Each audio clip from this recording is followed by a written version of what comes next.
Señores, el doctor Fernando Elordoy es médico, docente posgrado en cuidados paliativos en la Universidad de Montevideo, máster en cuidados paliativos en la Universidad Rey Juan Carlos de España, secretario de la Sociedad Uruguaya de Medicina y Cuidados Paliativos, y ese es el tema por el cual lo hemos convocado esta noche. ¿Qué tal, doctor? Gracias por venir. Buenas tardes, buenas noches, muchas gracias por la invitación y muchas gracias por el interés en hablar de cuidados paliativos. Ahí está. ¿Tenemos una idea concreta de qué son los cuidados paliativos?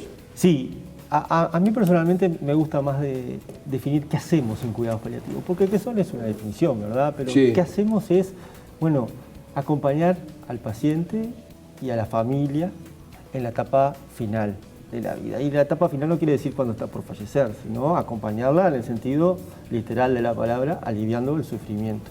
¿Quiénes y en dónde acompañan? Bien, la especialidad en cuidados paliativos es un equipo multidisciplinario, interdisciplinario, que está compuesto por médicos, por licenciados en enfermería, por licenciados en psicología, por licenciados en enfermería. Un equipo siempre tratando con el equipo tratante, siempre tratando al paciente, insisto, y al entorno, a la familia, ¿verdad? Y sobre todo es aliviar el sufrimiento. Bien. ¿Cuál es la cobertura hoy? ¿A cuántos alcanza de los que quieren tener cuidados paliativos? Bueno, los que quieren es una buena pregunta. En realidad nosotros aspiramos a que todos quieran porque sepan que existimos, ¿no? Eso en primera instancia. La cobertura en nuestro país es aproximadamente el 65% según la última encuesta nacional, pero falta. A nivel regional es referencia, sin lugar a dudas, y es un excelente número a nivel de Latinoamérica, incluso a nivel mundial, pero falta. ¿Falta personal? ¿Faltan recursos? Falta todo. Falta conocimiento de las personas que tienen derecho y no acceden, faltan recursos materiales, faltan recursos humanos, falta. Los psicólogos o los psicoanalistas fundamentalmente trabajan mucho con los enfermos terminales, ¿verdad? ¿En qué se diferencia una cosa de la otra?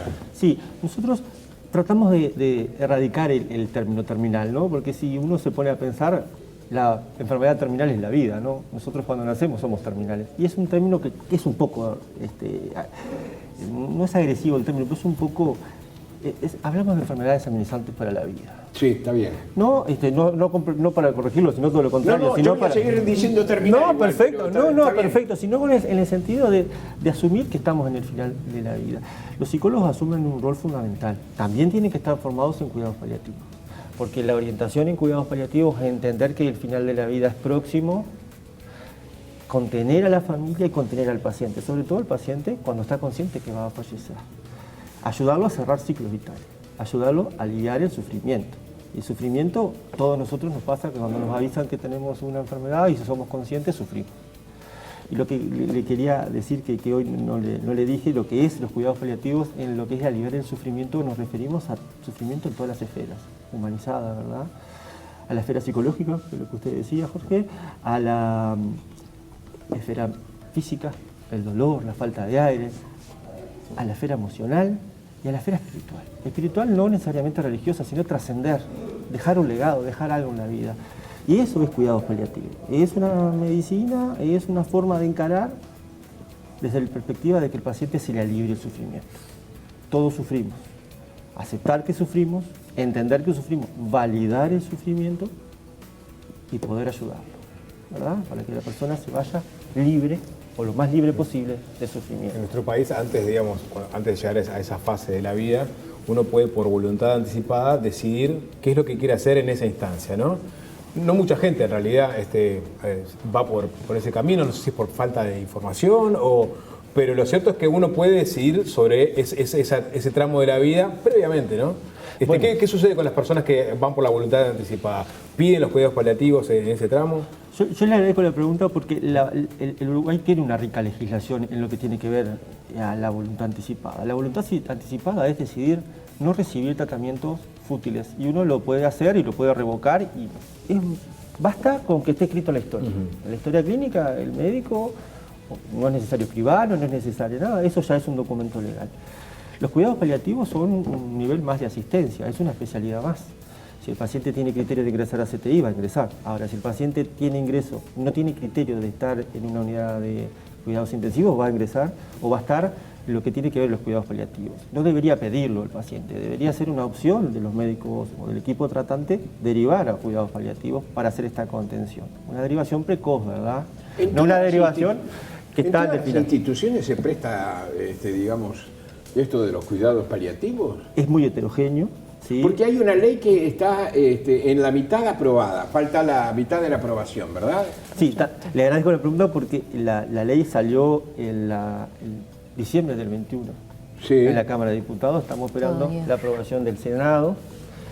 Es una ley necesaria, es una ley urgente, aunque tenemos 65% de cobertura, no llega a todos por igual, ni en la misma cantidad ni en la misma calidad, y eso es lo que nosotros desde la sociedad defendemos, la calidad en cuidados paliativos. Y lo que usted dice es tal cual. A veces encontramos una diferencia entre el centro de Montevideo, con un muy buen equipo formado para pacientes de alta complejidad, para familias de alta complejidad, porque los pacientes en cuidados paliativos en general son complejos, muy complejos, por todo lo que veníamos mencionando hasta ahora, pero en la mitad de una ciudad del interior no tiene. Ni siquiera. Y cuidados pediátricos tampoco. Bueno, eso no ahora lo comentamos, pero a veces es a voluntad propia. El médico o la enfermera con su maletín y a voluntad regalando horas voluntarias, ¿verdad? Voluntarias. Los cuidados paliativos pediátricos ha habido un gran aumento podríamos decir que desde el 2001 que se fundó la sociedad, el 2011 se fundó el Plan Nacional de Cuidados Paliativos y ahí ha ido a ser muy tesoneros, muy el empuje, muy de voluntades personales, se ha logrado lo que se ha logrado ahora, pero falta, ¿verdad? No, que hoy, digamos, el sistema de salud uno puede optar entre salud pública, mutualistas, digamos. Después tiene que ver con los precios, los tickets, etcétera, etcétera. Pero uno a la hora de elegir dónde atenderse, ¿no?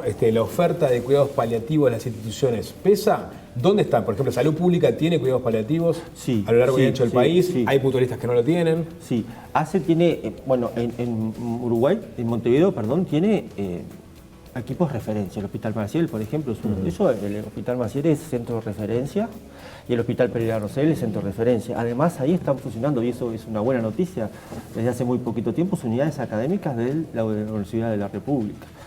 ACE tiene muy buena cobertura. Lo otro interesante, que para complementar lo que ustedes me comentaban, es que existe lo que es la participación público-privada, los complementos.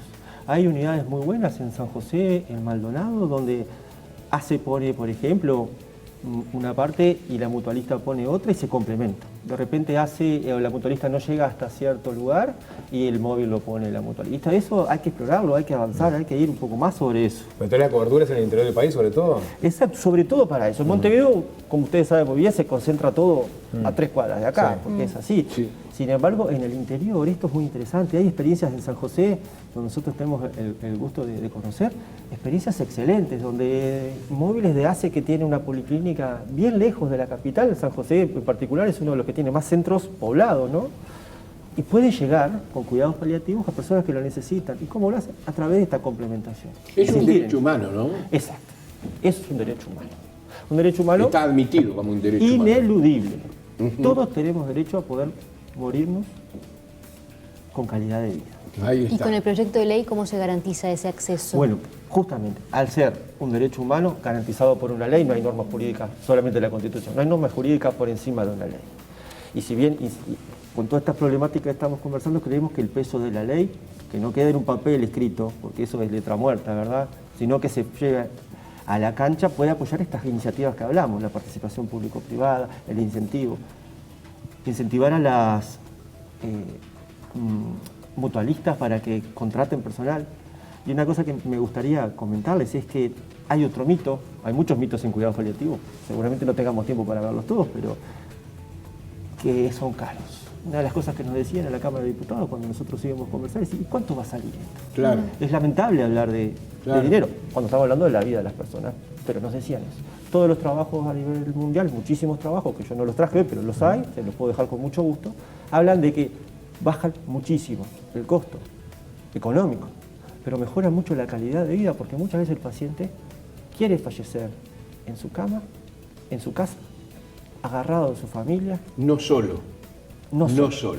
Y eso es impagable. Hay personas que, creyendo que la tecnología, que nos ha llevado a que hemos alargado la vida, es lindo morir en un CTI lleno de ruido, lleno de aparatitos, y la gente agradece, profundamente agradece irse en paz con los familiares. A mí mi otra especialidad de medicina interna me ha tocado, perdón que sea autorreferencial, pero me parece que esto puede aportar a lo que hacemos. Me ha tocado salvar vidas, como dicen las personas. No, bueno, y la gente muy agradecida porque sigue viviendo. Pero los ojos, la mirada de un familiar que ve que su ser querido se fue en paz, es impagable. Y en el CTI muchas veces mueren solos. Solos y con ruidos y aparatos, como una máquina más que se apagó. Es el peor escenario. El Ordoy, ¿por qué cree que se dicotomizó entre cuidados paliativos y eutanasia en la discusión sobre el proyecto de eutanasia cuando parecerían ser perfectamente complementarios? La Sociedad Uruguaya de Medicina de Cuidados Paliativos tiene una postura clara en eso y decir que nosotros no podemos entrar en una discusión que es filosófica. La eutanasia es una discusión filosófica. Yo no puedo discutir con ustedes si creen en Dios o no creen en Dios. Es una postura filosófica. Es bien interesante analizar que la eutanasia tiene un objetivo benevolente, ¿verdad? Que es, bueno, finalizar el sufrimiento. Nosotros creemos que la eutanasia no es complementaria a los cuidados paliativos. No es excluyente, los cuidados paliativos son cosas diferentes. Cuidados paliativos hablamos de vida, no prolongamos innecesariamente la vida y no acortamos innecesariamente la vida. ¿No es complementaria? Dice? No es complementaria. ¿No puede haber una de cuidado paliativo en vez de sedación paliativa? ¿Sabe por qué? ¿Eutanasia? ¿Sabe por qué? Porque mi experiencia no tanta, pero mucha experiencia de muchos colegas de muchos años. Justamente vino un profesor, el doctor Enrique Benito, que si nos está mirando le mando un saludo, que vino de España, que él nos contaba ayer que en su experiencia de 4.000 pacientes paliativos, 4 le pidieron la eutanasia. 4. Ingresó con cuidados paliativos, se hizo el avance, se hizo el abordaje de esto que hablamos del sufrimiento en todas sus áreas, nunca más le pidieron eutanasia. Entonces decir que son complementarios es decir que no logramos aliviar el sufrimiento de esa persona. Si yo le pregunto a usted, ¿usted quiere morir con dolor? ¿Usted qué va a decir? No, quiero eutanasia. Ahora, si yo le digo que quiero aliviar el sufrimiento, pero desde la perspectiva de acercarme a usted, a su familia, explicar que la enfermedad que usted tiene y empezar a aliviar no solo el dolor, porque el dolor se alivia y aunque le parezca mentira, es de los síntomas que más fácil se alivia. ¿Cómo le alivio el dolor del alma? El miedo. El miedo. Si yo le digo a usted, bueno, ¿sabe qué? Usted capaz que ahora me pide la eutanasia, pero si yo le digo que usted tiene que pensar en el legado que usted va a dejar, en lo que usted quiere decir, en lo que usted quiere terminar de cerrar, tal vez nosotros le puedo ofrecer una vida con calidad.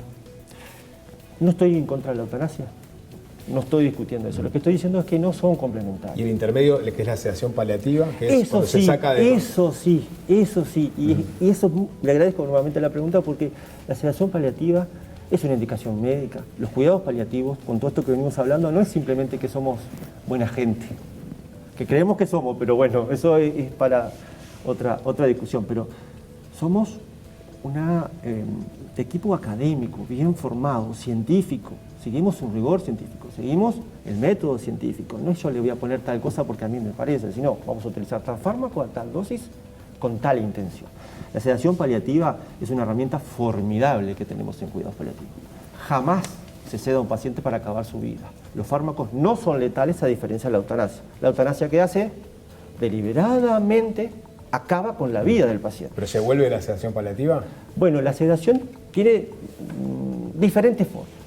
Está la sedación paliativa terminal y se aplica siempre ante un síntoma refractario.